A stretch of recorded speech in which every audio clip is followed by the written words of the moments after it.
नमस्कार केमन आছেন सकले। आज आमी आबार एकटी नतून रेसिपि भिडियो निये एसेछि। आज आमी बानाচ্ছি सेদ্ধ पिठे। एर जोन्नो कड़ाई आमी 2 ग्लास मतो जल निये गरम करते दिएछि। गरम हये गेले एकटु तुले राखबो। एबारे लवण दिये फुटते देबो। खूब भालोभाबे फुटे उठले ओर मধ্যে आमी 1 ग्लास मतो चालेर गुड़ी दिये दिएछि। চেষ্টা করবেন একবারেই ডোটা বানানো, যাতে জল না অ্যাড করতে হয়। এই ডোটা যতটা সফট হবে পিঠেগুলো তত নরম হবে। এবার ওটা ঠান্ডা হতে থাক। এবারে আমি এটা পুরের জন্য ভাজা তিল নিয়েছি, ওটাকে একটু পেস্ট করে আখের গুড় দিয়ে খুব ভালোভাবে মেখে নেব। একদম তেল হয়ে গেলে মাখা হয়ে যাবে। এটা খেতে খুবই সুস্বাদু হয়। আর এই ভাপা পিঠেতে আমরা একটু তিলের পুর দিয়েই বেশি ভালোবাসি খেতে, খুব ভালো লাগে। তিলটা মাখা হয়ে গেছে। এবার এই চালের গুঁড়িটা খুব ভালোভাবে মেখে নেবো। একটু জল লাগবে না, তাও একটু গরম তুলে রেখেছিলাম, ওটা একটু হাতে লাগিয়ে লাগিয়ে মেখে নেবো। এই ডোটা খুব সুন্দর সফট হয়েছে। এটা যত সফট হবে পিঠেগুলো ফাটবে না, খুব নরমও হবে। এখন হয়ে গেছে। এবারে গোল গোল করে নিজের পছন্দ মতো শেপে বানিয়ে নেবেন।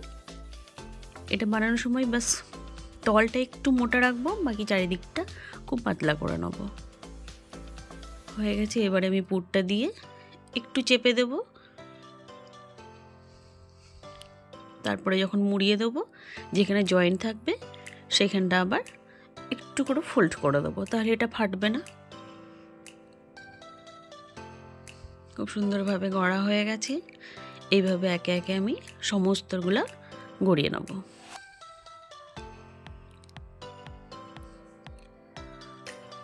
এটা গড়া হয়ে গেলে আমি অন্যদিকে কড়াইয়ে জল বসিয়ে দেবো। বেশ খানিকটা জল দেব।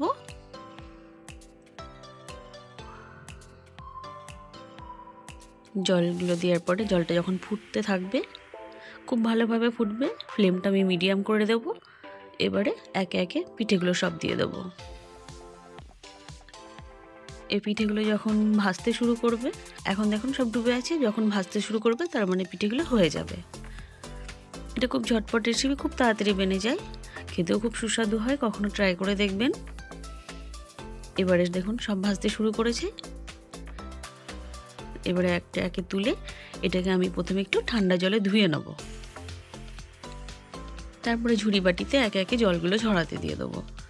তো গুড় দিয়ে গরম গরম পরিবেশন করব। ভিডিওটি কেমন লাগলো অবশ্যই বলবেন। ভালো লাগলে পাশে থাকবেন। ভালো থাকবেন। অনেক অনেক ধন্যবাদ।